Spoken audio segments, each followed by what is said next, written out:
Hi everyone, welcome back to Off the Bandwagon. My name is Miriam Frankel, and I want you to know I I've been away a while, but I've been thinking about the perfect comeback video to make and when the time would be right. This whole time that I've been off of YouTube, I've been reflecting, I've been thinking, I've been assessing everything that I believe in, and I was planning on doing a different video for my first video back, but unfortunately a few days ago, of course, we all got news that Charliekirk was murdered in broad daylight, and what we now know is an assassination. And it's just something that I can't not speak about. Whether you agreed with Charliekirk and his beliefs and opinions, whether you thought he was a horrible person, it does not matter. No one should be murdered, and I feel I say this over and over in my videos, but it shouldn't have to be something that I say and that is a huge thing to say. It should be a moral imperative of all of us that murder is bad. It's in the Tencommandments. If you're religious, if you're not religious, it should just be part of your moral code. To kill outside of self-defense, just because you disagree, is both deluded and cowardly, plain and simple.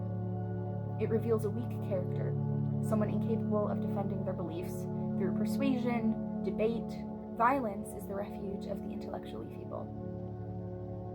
It does not resolve disagreement or make the world a better place. In fact, all it does is expose the perpetrator as both morally and intellectually bankrupt. A person too small, too weak, and too afraid to face opposition with his words rather than with violence. This man who took Charlie's life chose terror over tact, kindness, and simple humanity. Charliekirk was quite the loud voice in an already contentious political arena, constantly subjected to criticism from both sides and debate. He was neither saint nor villain to history, though both sides would like you to believe so. He was just a human being, someone who was married with two beautiful young kids and who had a life ahead of them, a life outside of politics. His ideas may have provoked your heartache. It might have made you feel somehow unsafe, misrepresented. But no idea, no matter how painful it is to you, justifies murdering someone, because murder can never be just. Since his death, I've been horrified at what I've seen in reaction. People have been subjecting his family to seeing this video on the internet over and over again, with comments supporting the killer. People have laughed gleefully that Charliekirk is dead, and it's made me so sick to my stomach. To rejoice in the killing of a fellow human being is to embrace cruelty, to disregard empathy, to align yourself with the very violence you claim to oppose. At that moment, the celebrants of this death, of this assassination, become more morally hollow and humanityless. They harden their hearts, and they become what they claim to fear, replacing reason with vindictive satisfaction. In celebrating this death, they have stepped down from the heights of civic engagement and not just fallen, but dived right deep into the depths of inhumanity.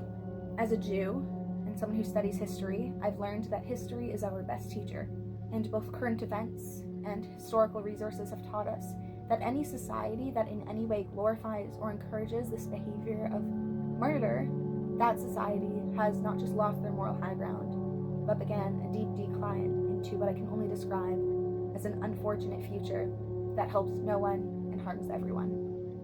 Violence and rejoicing in it does not advance society. It can only destroy families, communities, and the shared trust that is meant to make a free society possible.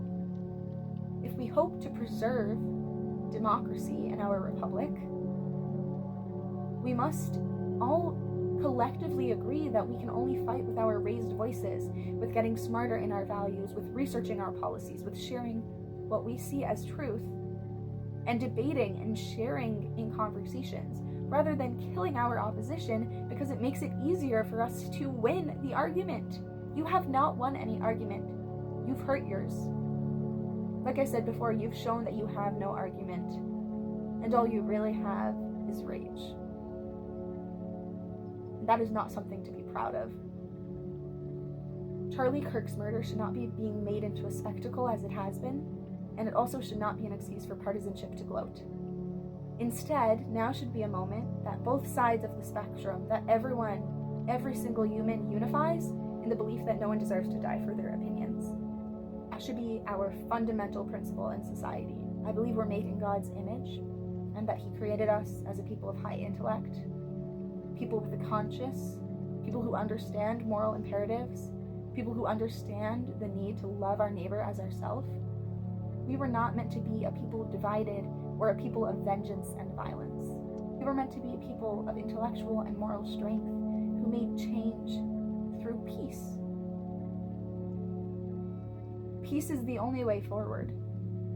Telling the truth in conversation and debates and understanding each other and not just speaking at someone, but listening to what they have to say and letting it reflect on our own thoughts and thinking, I might disagree with that point, but there might be something to it, so I'm gonna take what I understand from it. I'm gonna ask questions. And if I disagree with that at the end, that is okay, but I left room to learn. I left room to understand that we're all trying to make the world a better place, and we might believe we get there in different ways, but it's that conversation that is important.